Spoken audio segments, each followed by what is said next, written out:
నమస్కారం అండి. యోగ శాస్త్రంలో శక్తివంతమైన రహస్యమైన విద్యే కుండలిని విద్య. ఈ యొక్క కుండలిని శక్తి అనేది ప్రతి మానవుడి యొక్క ఎన్నుపూస అడుగు భాగంలో నిద్రించి ఉంటుంది. ఎవరైతే ఈ యొక్క కుండలిని శక్తిని జాగృతి చేస్తారో వారు ఉన్నతమైన స్థాయికి చేరుకోవడం జరుగుతుంది. నా వద్ద సాధన నేర్చుకుంటున్న సాధకులు అడుగుతూ ఉంటారు, సార్ కుండలిని సాధన ఎందుకు ప్రాక్టీస్ చేయాలి, ఎలా ప్రాక్టీస్ చేయాలి, ప్రాక్టీస్ చేస్తున్నప్పుడు పాటించవలసిన జాగ్రత్తలు ఏమిటి, ఎటువంటి ఆహార నియమాలు పాటించాలని ఈరోజు మనం కుండలిని సాధనకు సంబంధించిన రహస్యాలను, పాటించవలసిన జాగ్రత్తలను, ఆహార నియమాలను తెలుసుకోబోతున్నాం. సాధన చేసే ప్రతి ఒక్క సాధకుడికి కూడా ఈ వీడియో అనేది అద్భుతంగా ఉపయోగపడుతుంది. ఇప్పుడు మనం సబ్జెక్టులోకి వెళ్ళిపోదాం. ప్రతి మానవుడిలో కూడా ఈ యొక్క కుండలిని శక్తి అనేది మూలాధారం, స్వాధిష్టానం చక్రాలు దగ్గరే ఉండిపోతుంది.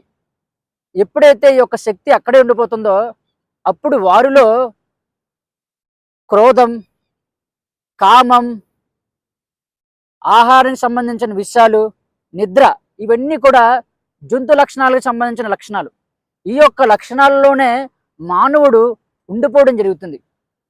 ఎప్పుడైతే ఒక సాధకుడు సాధన ప్రాక్టీస్ చేస్తూ తనలో ఉన్న కుండలిని శక్తిని జాగృతి చేయడం మొదలు పెడుతూ ఉంటాడో అప్పుడు ఆ యొక్క సాధకుడిలో నెమ్మదిగా తేజస్సు పెరుగుతూ ఉంటుంది. తను సృజనాత్మకంగా ఆలోచించడం మొదలు పెడుతూ ఉంటాడు. తను చేస్తున్న ప్రతి పనిలో కూడా అద్భుతంగా రాణించడం జరుగుతుంది. మరొక అద్భుతమైన విషయం ఏంటంటే కుండలిని సాధన చేసేవారు వారు కాలానికి అతీతంగా ఉండడం జరుగుతుంది. భవిష్యత్తులో జరిగే విషయాలు వారికి ముందుగానే తెలిసిపోతూ ఉంటాయి. అత్యంత ముఖ్యమైన విషయం ఏంటంటే ఈ యొక్క కుండలిని శక్తిని జాగృతి చేస్తూ వారు పరమానందాన్ని, మోక్ష స్థితిని చేరుకోవడం జరుగుతుంది. అయితే ఈ యొక్క కుండలిని శక్తిని మనం ఎలా జాగృతి చేయాలి, దానికి సంబంధించి మనం ఖచ్చితంగా 3 అంశాలని అప్లై చేయాలి. అందులో ముఖ్యమైన మొదటి అంశం ఏంటంటే మీరు ప్రతిరోజు కూడా ఆసనాలు ప్రాక్టీస్ చేయాలి, సూక్ష్మ వ్యాయామాలు ప్రాక్టీస్ చేయాలి. ఖచ్చితంగా సాధకుడు వారి యొక్క వెన్నుపూస నిటారుగా ఉండే విధంగా పద్మాసనాన్ని, సిద్ధాసనాన్ని ప్రాక్టీస్ చేయాలి. తద్వారా వెన్నుపూస ఎప్పుడైతే నిటారుగా మారుతుందో కుండలిని జాగృతి అనేది వారిలో వేగవంతంగా జరిగేందుకు అవకాశం ఉంటుంది. రెండవది, వీరు సాధన ప్రాక్టీస్ చేస్తున్నప్పుడు ప్రాణాయామాలు ఖచ్చితంగా ప్రాక్టీస్ చేయాలి. ఎందుకంటే వీరు ప్రాణాయామాలు ప్రాక్టీస్ చేయడం ద్వారా వారి శరీరంలో ఉండే 72,000 నాడులు పూర్తిగా శుద్ధి అవ్వడం జరుగుతాయి. తద్వారా వారి యొక్క ఇడ, పింగళ నాడులు అనేవి జాగృతయి అవి సమతుల్యమైన స్థితికి చేరుకుంటాయి. ఎప్పుడైతే ఇవి 2 సమతుల్యమైన స్థితికి చేరుకుంటాయో అప్పుడు సుషుమ్న నాడి అనేది యాక్టివ్ అవుతుంది. తద్వారా కుండలిని శక్తి అనేది సుషుమ్న నాడులోకి ప్రవేశిస్తుంది. కాబట్టి రెండవ ప్రక్రియ వీరు ప్రాణాయామాలు ప్రాక్టీస్ చేస్తూ వారి శరీరంలో ఉండే నెగటివిటీని, నాడుల్లో ఉండే మలినాలని పూర్తిగా శుద్ధి చేయాలి. మూడవది, మనకు మూలబంధం, ఉడియాన బంధం, జాలేంద్ర బంధం ఈ 3 కూడా మనం కలిపి వేస్తే మహాబంధం అంటారు. ఈ యొక్క మహాబంధం వేయడం ద్వారా ఈ యొక్క కుండలిని శక్తిని పైకి వెళ్ళే విధంగా మనం చేయవచ్చు. ఈ విధంగా మనం ఈ యొక్క 3 అంశాలని ప్రాక్టీస్ చేయడం ద్వారా మనలో ఉండే కుండలిని శక్తిని మనం జాగృతి చేయవచ్చు. అయితే గురువు లేకుండా ఈ యొక్క కుండలిని శక్తిని ప్రాక్టీస్ చేస్తే ఏమవుతుంది అనే విషయాన్ని ఇప్పుడు తెలుసుకునే ప్రయత్నం చేద్దాం.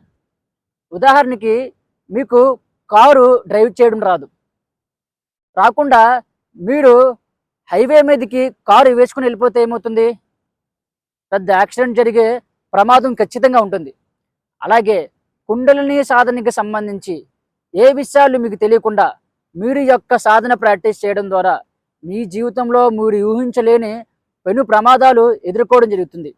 ఎందుకంటే కుండలిని సాధన మీరు ప్రాక్టీస్ చేస్తున్నప్పుడు మీ శరీరంలో అధికంగా ఉష్ణోగ్రత అనేది జాగృత అవుతుంది. అలాగే అధికంగా ఎనర్జీస్ అనేవి పెరగడం మొదలవుతూ ఉంటాయన్నమాట. అప్పుడు ఆ యొక్క ఎనర్జీస్ని మీరు తట్టుకోలేకపోయినా, ఆ యొక్క ఉష్ణోగ్రతని మీరు భరించలేకపోయినా సరే మీరు ప్రమాదంలో పడడం జరుగుతుంది. కుండలిని సాధన ప్రాక్టీస్ చేసేటప్పుడు సరైన క్రమంలో మీరు ప్రాక్టీస్ చేయకపోతే అధికంగా తలనొప్పి రావడం, మానసికమైన సమస్యల్ని మీరు ఎదుర్కోవడం, శరీరం బలహీనంగా మారిపోవడం, అలాగే నరాల బలహీనత రావడం, ఇలా రకరకాల సమస్యల్ని మీరు ఎదుర్కోవలసిన పరిస్థితి అనేది మీకు ఏర్పడుతుంది. ఆల్రెడీ గురువు ఆ యొక్క సాధనలు ప్రాక్టీస్ చేసి ప్రతి ఒక్క విషయాన్ని నేర్చుకుని ఎలా చేయాలి ఎలా చేయకూడదు అనే విషయంలో ఆయన ఒక ఉన్నతమైన స్థాయికి చేరుకున్నాడు. కాబట్టి మీరు సాధన ప్రాక్టీస్ చేసేటప్పుడు మీలో పెరుగుతున్న ఎనర్జీని మీరు ఎలా అదుపు చేయాలి, దాన్ని ఏ విధంగా మీరు పైకి తీసుకుని వెళ్ళాలి అంటూ రకరకాల విషయాలని గురువు మీకు దగ్గరుండి నేర్పిస్తూ ఆయన అనుభవం ద్వారా మీరు ఏం చేయాలి ఏం చేయకూడదని మీకు గైడెన్స్ అనేది ఇవ్వడం జరుగుతుంది.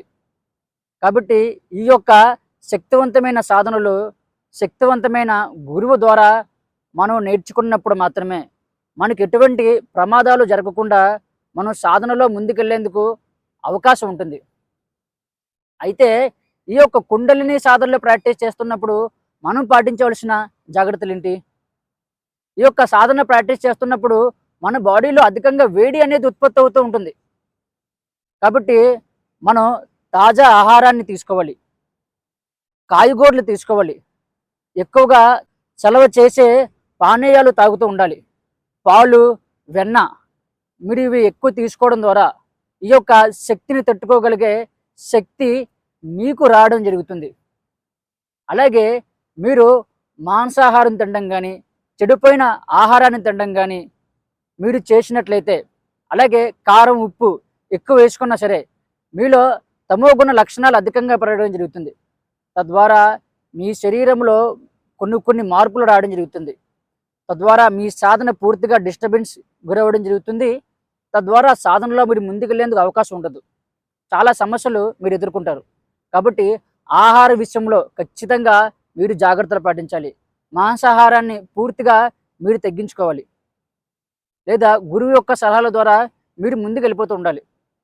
అయితే ఈ యొక్క కుండలిని సాధన ప్రాక్టీస్ చేస్తున్నప్పుడు మనం ఖచ్చితంగా బ్రహ్మచర్యాన్ని పాటించాలి. ఎందుకంటే మనం బ్రహ్మచర్యం పాటించడం ద్వారా మన యొక్క వీర్యాన్ని ఓజో శక్తిగా మార్చి నెమ్మదిగా మనం పైకి తీసుకెళ్ళడం జరుగుతుంది. ఎప్పుడైతే మీరు బ్రహ్మచర్యాన్ని పాటించరో ఈ ఓజో శక్తి అనేది బయటికి వెళ్ళిపోతుంది.